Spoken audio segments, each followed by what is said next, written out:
The cruel evil returns. Greetings and welcome, minions.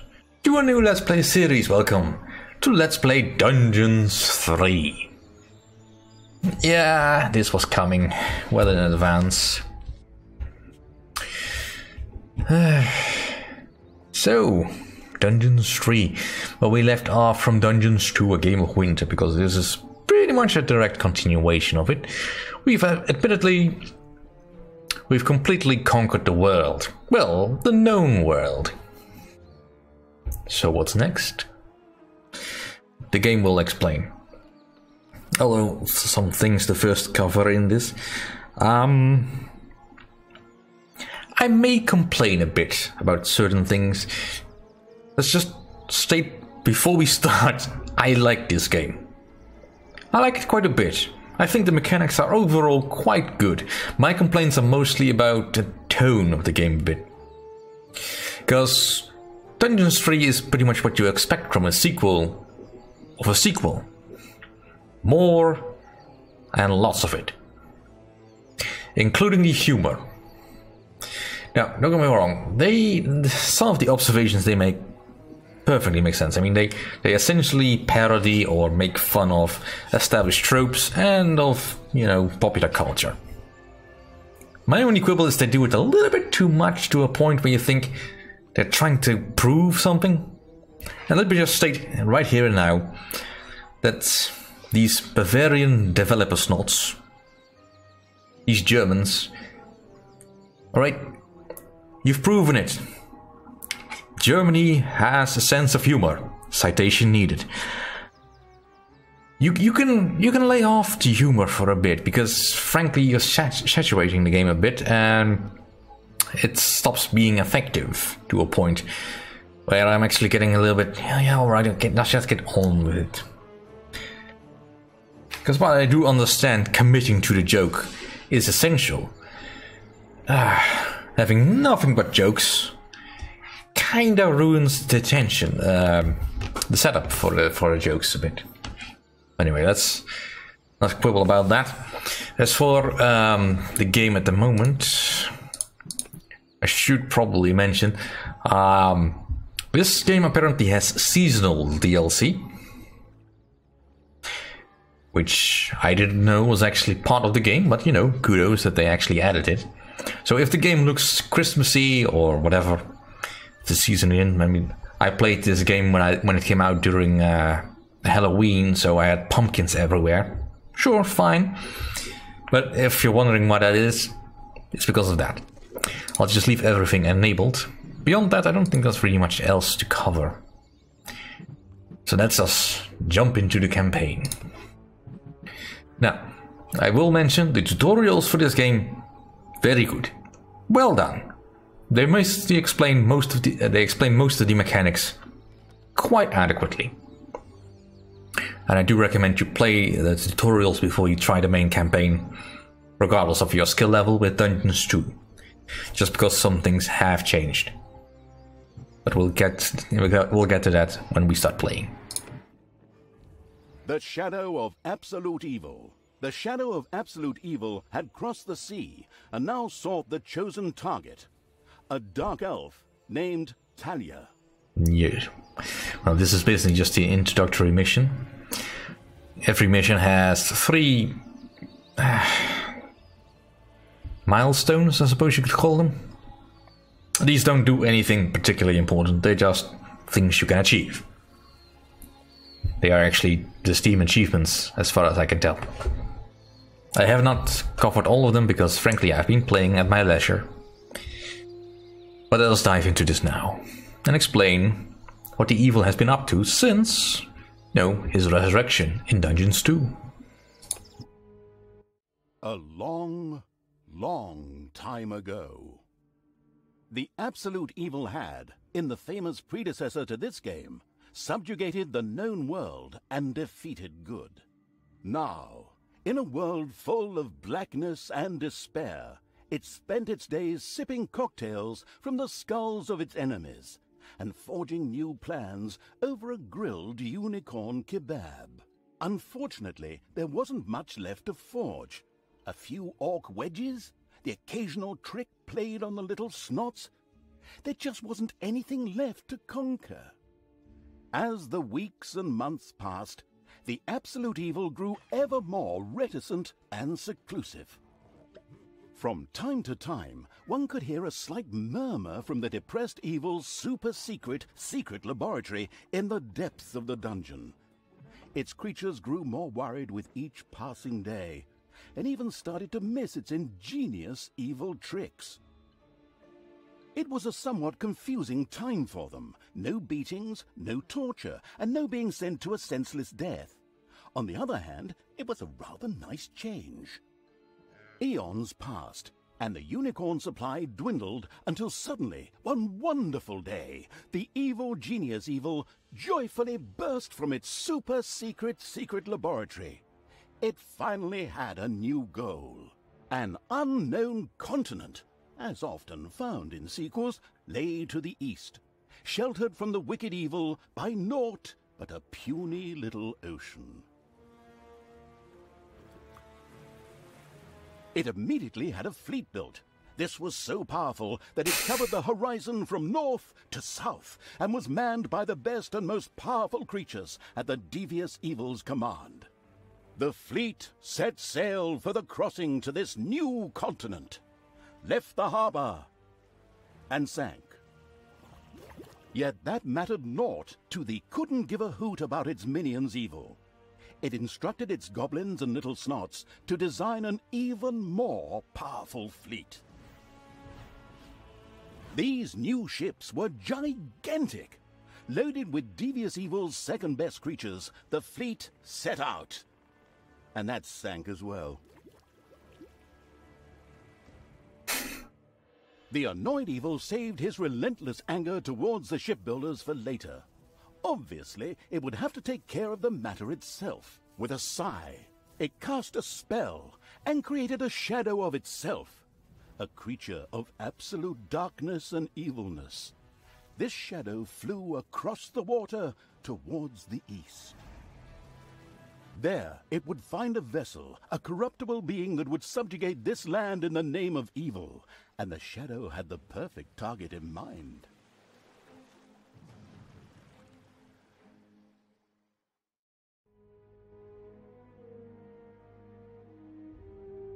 Right.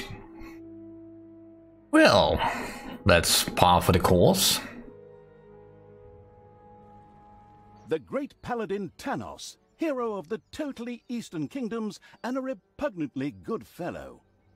He was visiting the fatiguing library in Tristram with his comrades to see his foster daughter Talia. Well now, Talia, tell me about your studies. Are you making progress with the writings of the ancient sages? Yes, dear father, I have thoroughly digested it and have come a step closer to the good. The desire within me to do evil is defeated. Really? Excellent! I am proud of you, my child. Continue to concentrate on your studies. I must go to Stormbreeze to clear up a few matters. I'll be back soon. In the meantime, my loyal friend Grimly will protect the country. Should anything trouble you, you can turn to him. Isn't that right, Grimly? Aye, of course, Tanos. I'll keep an eye on the damned elf. Your daughter. You can count on me. Then I'll see you soon, my friends.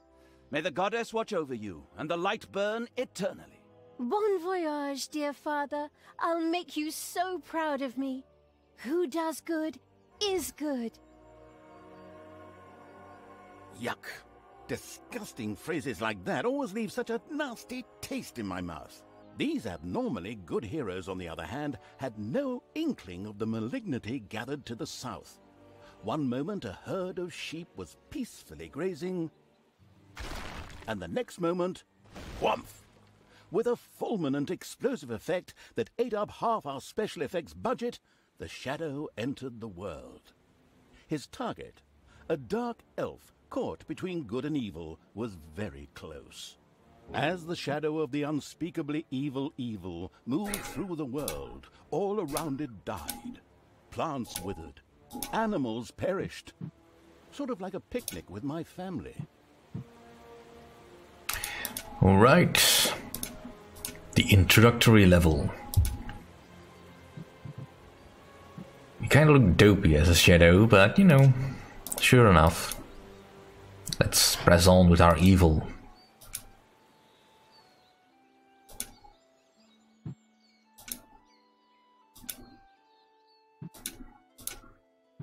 The shadow of the far-off evil found itself very, very close to Twistram. It could practically feel its target's presence. Take these lanterns, men, and let the light of the goddess shine. For the night is dark and full of terrors. And there's a pile of horse poo around here somewhere. I trod in it earlier. For the darkness! I mean, for the light! Sorry, I'm still in training. Yes, well, that is somewhat suboptimal. Naturally, the shadow of the almighty evil was an incredibly powerful creature. But, well, light was a bit of an issue. It would certainly be wise to stay out of the lantern light. Which is exactly what you need to do in order to get an achievement. Easy enough. I do like that they are running the credits while we're marching through this land. I'll make no mention of all the references they are throwing in already with Twistram and Stormbreeze.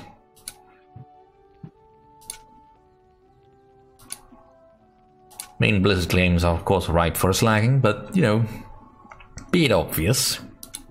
The shadow reached the entrance to Twistram. Fortunately, this one was not closed, but it was brightly lit. Luckily, there was an unfortunate guard on patrol that the shadow was able to possess, thanks to its incredible powers. As long as it wasn't in the light.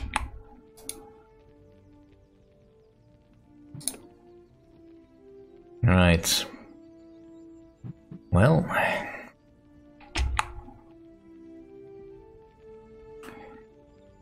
let's get to it then. The shadow of absolute evil melded with the guard and took control of his body. Thus, it was able to pass through the gate with ease. What was that? I think there was something wrong with our last beer. Unfortunately, the shadow's possession only lasted a short while before the guard was able to free himself. Still, it was long enough to get past the gate. The shadow's target was close, so close. Talia, the Dark Elf. Soon she would fight on the side of evil. May the goddess be with you, my friends. It will soon be time to open the orphanage in the fatiguing library. Come to the big square and join in the festivities. Well, I don't know. I had actually kind of planned to spend the evening in the bathhouse. Friends, this orphanage is very important to my father. Tanos, you know, the mighty paladin, the one you really don't want to offend. Yeah, all right, we'd love to come. Excellent! May the light of the goddess shine upon you, and let us experience this exhilarating spectacle in the big square together. Follow me, my friends, for evil, the light, I mean. Keep the light burning bright, for the night is dark and full of terrors or errors or something like that. Sure. Oh well. Just keep pressing on while names keep scrolling past and stay out of the light.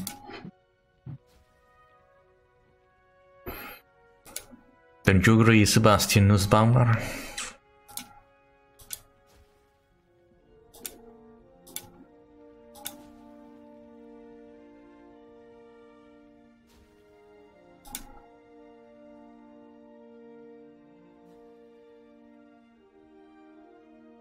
Come on, turn around. We don't have all day.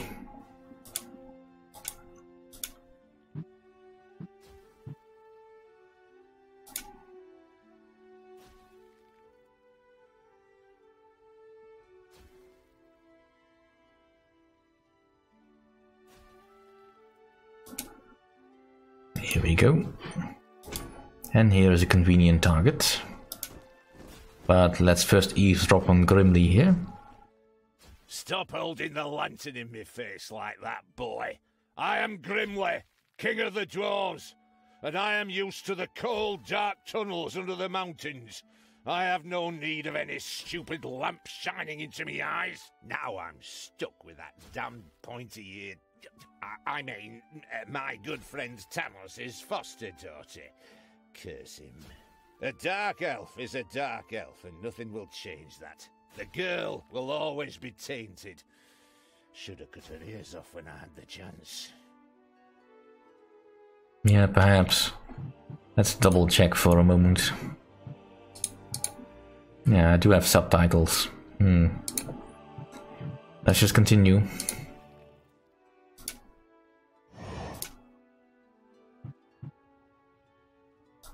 This way.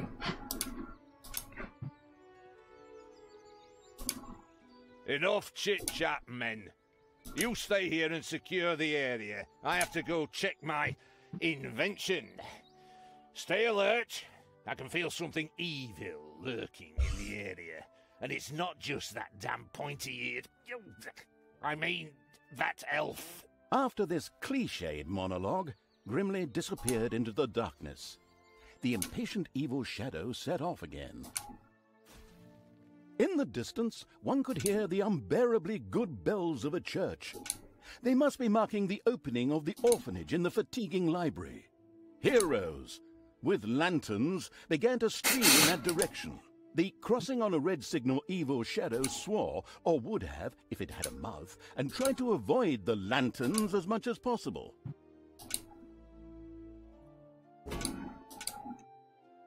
Well, I will certainly try.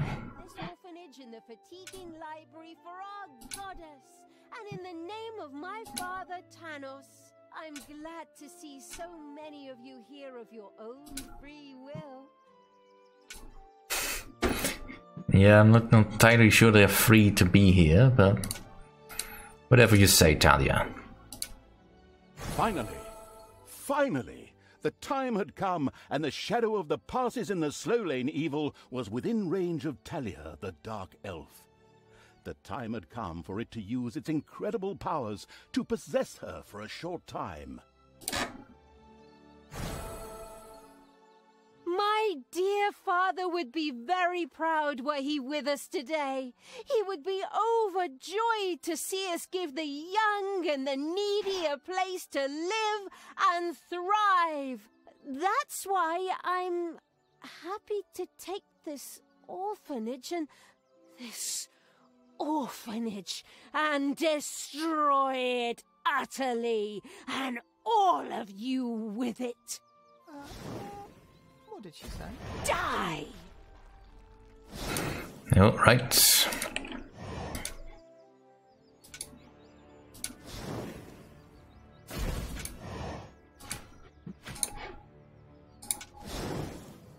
Like lambs to the slaughter!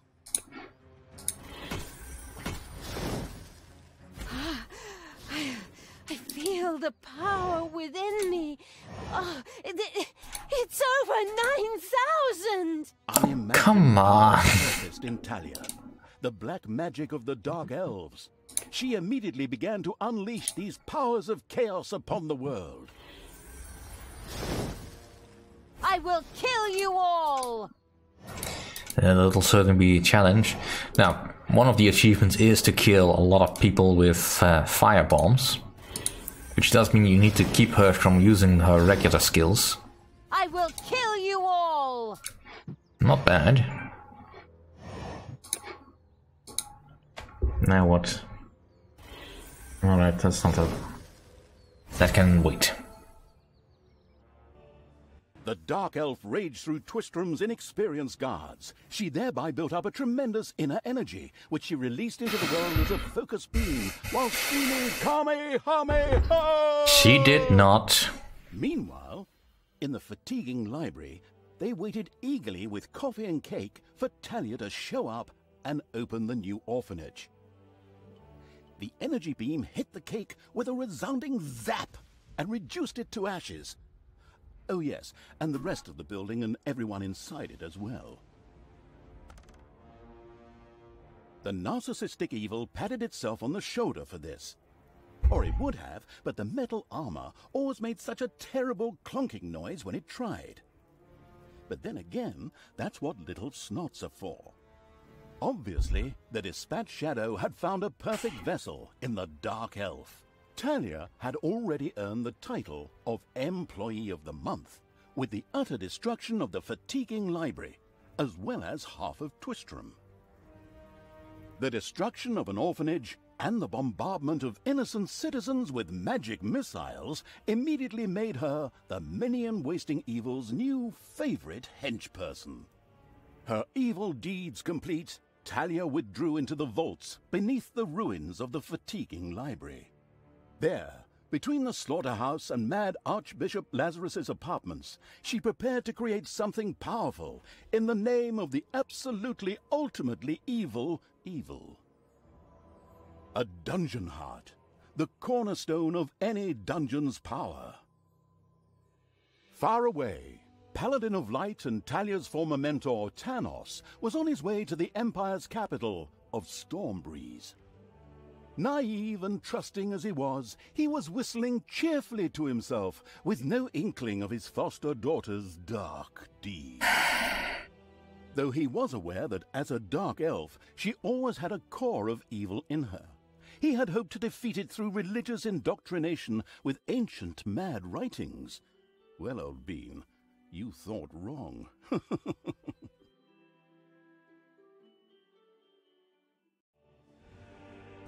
Alright, so now we know the plot and... In ruins, Talia, the Dark Elf, had turned to evil and laid the fatiguing library in ruins. Now she began to build a small power base in its vaults. Her first dungeon. Alright, so now we know the plot and basically the outcome of the entire game, because frankly, where else can you go? But you know what? That's fine. After all, the story is never really that important, just as long as it gives us a reason to do stuff. And it will do that. Right, thank you all for watching. See you all next time.